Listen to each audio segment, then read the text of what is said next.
Fíjense que hoy vamos a hablar de la muerte, de por qué los mexicanos, pues no hablamos, nos da miedo hablar de la muerte, algunos, o no le tomamos esa importancia, cómo pues adornamos con flores, cempasúchil, comemos pan de muerto, los huesitos, el chocolate, y decimos, pues se nos fue, se nos adelantó. Pero no decimos se murió o se va a morir o qué hago mientras esto sé que va a ser inminente. Y miren, suerte para aquellos que viven una enfermedad que logra despedirse de su familia y aquellos que se despiden de estos enfermos. Pero si es de la noche a la mañana, del minuto 1 al minuto 2. Desde luego, una muerte que no avisa siempre va a provocar una disrupción mucho mayor, es mayor, en la familia. ¿verdad? Desde luego que sí. Sin embargo, el que haya un proceso de enfermedad tampoco garantiza que el duelo sea mejor, porque dependerá cómo se aborda. Si se habla, si se niega, si se dicen complicidad ahí entre la familia para protegerse unos a otros. El miedo a la muerte está dentro de nuestra naturaleza.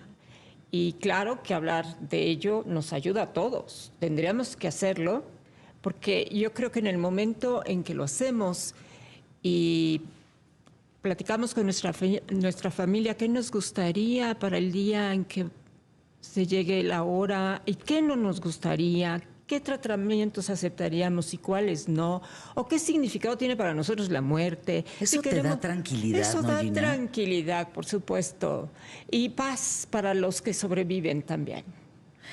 Fíjense, está Ana Gladys Vargas, tienes una maestría en psicoterapia psicoanalítica, tanatóloga, cuentas con una especialidad en duelo, directora de vinculación y desarrollo en la asociación Tech Palevi AC, y está Gina Tarditi, a quien acabamos de escuchar, maestra en psicología, en estudios sobre el final de la vida y en desarrollo humano. A ver, ¿cómo podríamos empezar a tomar este tema? ¿Qué es lo que ya es muy enfermo? Perdón que lo señale así tan sencillamente, en relación a la muerte de alguien. Por ejemplo, conozco gente que hasta el día de su muerte las cenizas las tuvo en el buró. Cosa que a mí me parecía como espeluznante, ¿no? Ya no duermes con él, pero lo tienes en las cenizas al lado de ti. O sea, ¿qué es lo que no se debería de permitir? ¿Qué es lo enfermo en el actuar ante la muerte? Yo creo que lo enfermo es no enfrentar la muerte, ¿no? Lo enfermo es no hablar desde la fantasía de que si no hablo de ello no sucede, ¿no? O toco madera, ¿no? Y entonces porque toco madera no va a suceder. Es una realidad, los seres vivos morimos, todos los seres vivos, bueno, hasta las estrellas mueren, ¿no? Entonces, si nosotros reconocemos esa realidad y le hacemos frente de forma cotidiana, y hacerle frente es reconocer como esos miedos que me está generando, ¿no? Que me genera pensar en mi muerto, porque además hablar del miedo a la muerte es muy amplio. Yo puedo tener miedo a hablar de la muerte, puedo tener miedo al morir, al proceso de morir, si voy a morir por cáncer, o tengo miedo a morir quemada, o tengo miedo a morir en un accidente de avión, o sea, al proceso de morir. Y otra es tener miedo al abstracto de la muerte, ¿no? Que es algo abstracto, la muerte, pero que en el fondo es, lo que tengo miedo detrás de la muerte es a mi muerte o a la muerte de mis seres queridos, ¿no? Normalmente es a la muerte de los seres queridos, ¿correcto? O a la propia. Así es. Cada persona tiene un trasfondo ese miedo a la muerte, ¿no? En realidad proyectamos nuestro propio miedo, por eso tenemos también mucho miedo a que los demás mueran. Y tú preguntabas qué es lo más terrible o patológico. Hay un gran debate en el mundo en cuanto a qué se considera un duelo patológico. Yo creo que lo mejor que podríamos decir más claro para la gente es cómo estás funcionando en tu día a día. Quizá tengas las cenizas ahí porque de tu comunidad considera eso como un valor importante, pero tú funcionas bien en todas las áreas. Ah, ya te entiendo, Sí, Gina. no podemos- Mientras tú funciones bien, todo está muy bien. Es decir, parece ilógico lo que estoy diciendo o pleonasmo, pero si tú funcionas bien con cenizas o no cenizas en tu cuarto, estás viviendo una Un vida... duelo normal, porque en primer lugar las diferencias culturales, valores, creencias son distintas en las distintas culturas y México, somos muchos Méxicos, pero además se ha visto que es importante mantener un vínculo con la persona fallecida, entonces la gente cree que de verdad hay 5 etapas para vivir el duelo y que a la quinta, adiós, ya se acabó, pasamos página y no funciona así, no hay nada que lo pueda demostrar, todos somos diferentes, entonces por eso creo yo que el darnos cuenta que si funcionamos bien en el área física, emocional, social, espiritual, no tendríamos que estarnos preocupando cuando no queremos salir de casa, no disfrutamos las cosas que antes disfrutábamos, tenemos más miedo a la muerte. Hablamos todo el tiempo a lo mejor de esa persona. Todo el tiempo de la persona, pero en términos además de angustia, de ansiedad, de desearlo, volver a ver, ¿no? Eso. Y yo creo que además funcionar bien tiene muchas vertientes, ¿no? El duelo no es un proceso lineal, el duelo es como una montaña rusa, ¿no? O sea, hay picos, o sea, hay días que nos sentimos mejor y otra vez algo nos lo recuerda. Y a veces lo que nos recuerda al ser querido es lo más inesperado, pasar por el pasillo del súper, voltear a ver el cereal que le compraba y eso me recuerda la pérdida y vuelvo a tener una caída, ¿no? Yo pienso que la vida es como un serpientes y escaleras, ¿no? Que vamos echando los dados y nunca sabemos cuándo nos va a tocar la serpientita o la serpientota, ¿no? Entonces, y una vez que nos toca esa caída, que nos toca enfrentar la muerte, pues tenemos que saber que salir de ese proceso no es fácil y que funcionar, por ejemplo, tengo una paciente que justo ahorita en la mañana hablábamos, hace un año murió su hijo, vive en Coahuila, tiene una condición urbana, y la forma en la que decide es ir a comer con él al panteón y convoca a toda la familia y van a comer la comida preferida del pequeño en el panteón. Esto es algo terrible, está generando un proceso de más sufrimiento. No, esto la alivia. Entonces, lo importante es entender por qué está construyendo y qué le alivia. Entonces, es funcional. Tengo otra paciente que hace 7 años perdió a su último hijo, ha perdido 2. Porque además, o sea, ante la muerte, o sea, nos pueden pasar cosas que ni imaginamos, ¿no? Entonces, después de 7 años, resulta que le presentan a una bebé, ¿no? O sea, una compañera de trabajo la ve abrazar a su bebé y llevarla todo el día y entra en una crisis de rabia, empieza a ser muy grosera con la amiga. Y lo que había en ese momento fue que tuvo una crisis asociada al dolor por la partida de sus 2 hijos, ¿no? Y entonces es algo no funcional, no, es algo que en ese momento sucedió y que si yo me comprendo y entiendo que por supuesto que quedan residuos dolorosos, entonces la comprensión de mí, de esto que me está pasando, hace que yo me recupere y pueda seguir, ¿no? O sea, que pase este momento crítico. Entonces, hablar de funcionalidad en el duelo tiene que ver con individualidades también, ¿no? A ver, es muy curioso, hace mucho tiempo, no está actualizado, evidentemente, ese estudio, es un estudio que hizo un par de universidades tipo Harvard, en donde cuál era el sufrimiento más grande en el ser humano en relación a la muerte. Inmediatamente quienes estamos en el programa diríamos un hijo. Resulta que no es así. Lo que decía este estudio es que el primer sufrimiento terrible en relación a la muerte es una pareja de personas que llevan cerca de 30 años, 25, 30 años, que los hijos ya son adolescentes o que ya se casaron y que ellos están solos y muere uno de ellos. Que ese dolor para el que se queda es el mayor sufrimiento. El segundo, decían, son aquellos hijos antes de los 16 años que se les muere el papá y sobre todo el tema de la mamá. Y en tercer, cuarto lugar era la muerte de un hijo. Me llamó la atención el estudio, Gina, porque, pues, ¿cómo puedes dimensionar eso, no? Es difícil y generalizar en conducta humana es siempre un error. ¿Sí? Sin embargo, tiene cierta explicación el que la pérdida de la pareja genere no más dolor, sino un desajuste mayor.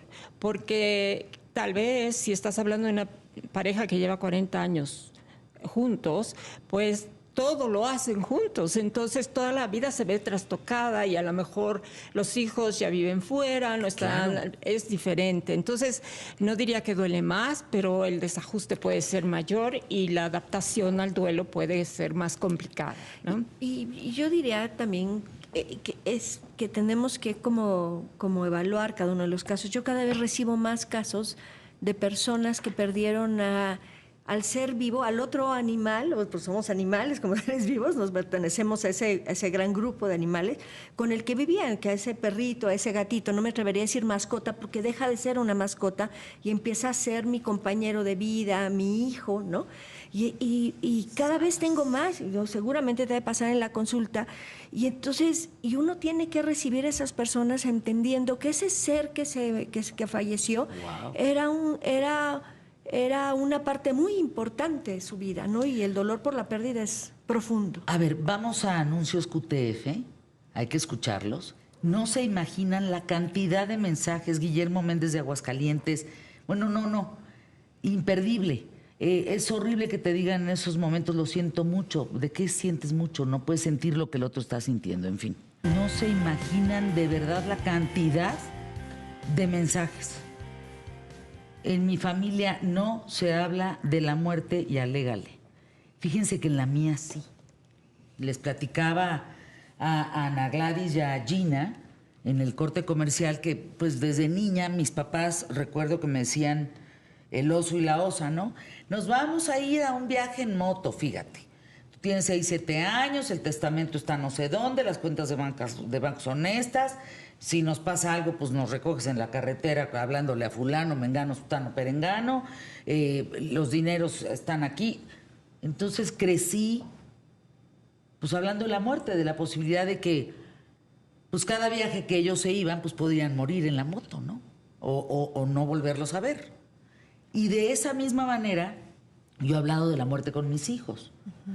Saben dónde están las cosas, eso espero, por cierto, saben dónde está todo y saben cómo tendrían que resolver. Estoy protegida con seguros, o sea, se habla de la muerte, pero hay verdaderamente cosas que no se tocan en ciertas casas. Hemos perdido, yo creo que las grandes ciudades sobre todo se ha ido perdiendo ese contacto con el enfermo, con la muerte, con el doliente. No queremos ver esa parte de la vida.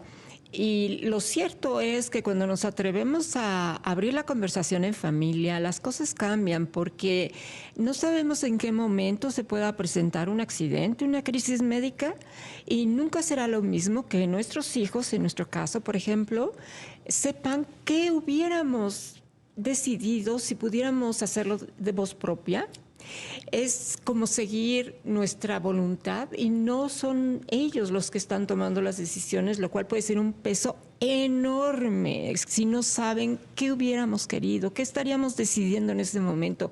Entonces es también por el amor a los hijos y a los que queden detrás de nosotros que puedan tener esa guía de qué sí y qué no quisiéramos nosotros. Eso es importante. Por ejemplo, a mí tengo una claridad importantísima y sé que muchos de ustedes, a mí no me hagas nada, Fernanda. A mí me sacas del hospital y me llevas a dormir en mi cama, a morir en mi cama. Uh-huh. Y no me enchufas y no me haces.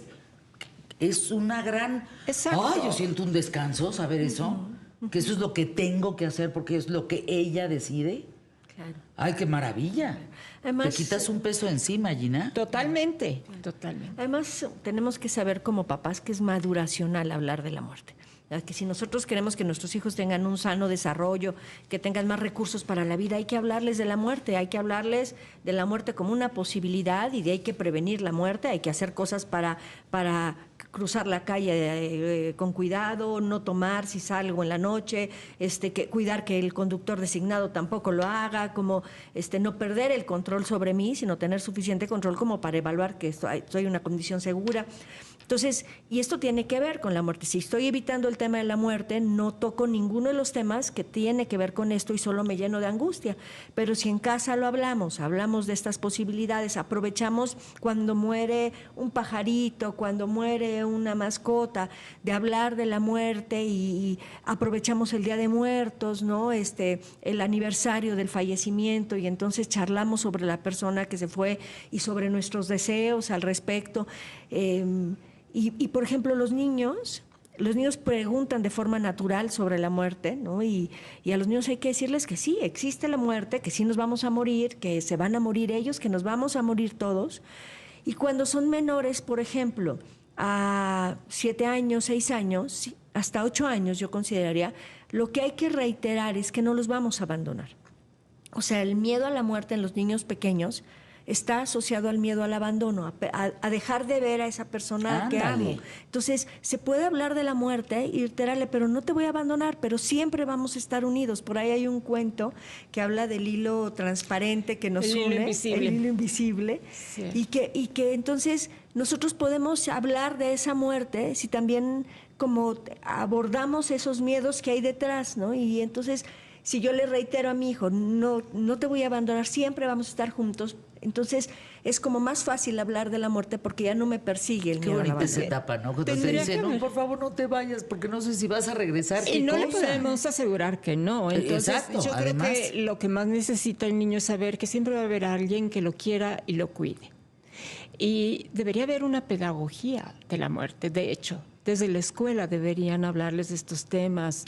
¿Cuántas veces muere un compañerito o el papá de un compañero? Y los mismos maestros, maestras se sienten perdidos, no saben cómo manejar la crisis. No se imagina... A ver, vámonos con las personas, porque son importantísimas.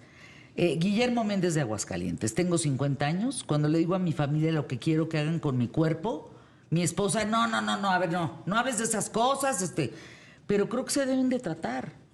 Creo que tiene que escucharme. Yo también creo que tiene que escucharme. Yo creo que sí, y si tiene la posibilidad de escribir sus deseos, no estaría de más, y repetirlos cuantas veces sea necesario. Y yo creo que también respecto a lo que dice Guillermo, habría que como aproximarse a lo mejor a su compañera a solas y preguntarle por qué no quiere que se hable del tema, ¿no? Que le asusta del tema y a lo mejor decirle, a mí también me gustaría saber qué quisieras tú para el final, me gustaría saber si quisieras que te enterráramos, si quisieras que te cremáramos, si quisieras que tus cenizas se enteraran al mar. Me parece que es importante que lo hablemos. Entonces, lejos de no hablarlo porque a alguien le da miedo o silenciarme porque los hijos me silencian, ¿no? Creo que hay que aproximarnos a esas personas que tienen más miedo para poder saber qué hay detrás de sus miedos, ¿no? Salvador Soto de Mérida. Oye, Fer, yo le tenía miedo a morir, pero no por mí, sino por dejar a mis hijas solas. Claro. Pues sí, pero fíjate, al cabo, Fer, qué interesante esto que dice Salvador Soto. No pasa nada, ¿eh? O sea, al cabo le pasó a un amigo, ellos se quedaron sin papá, se quedaron huérfanos, sin mamá, y salió adelante. Por supuesto, los seres humanos tenemos una capacidad extraordinaria para afrontar la adversidad.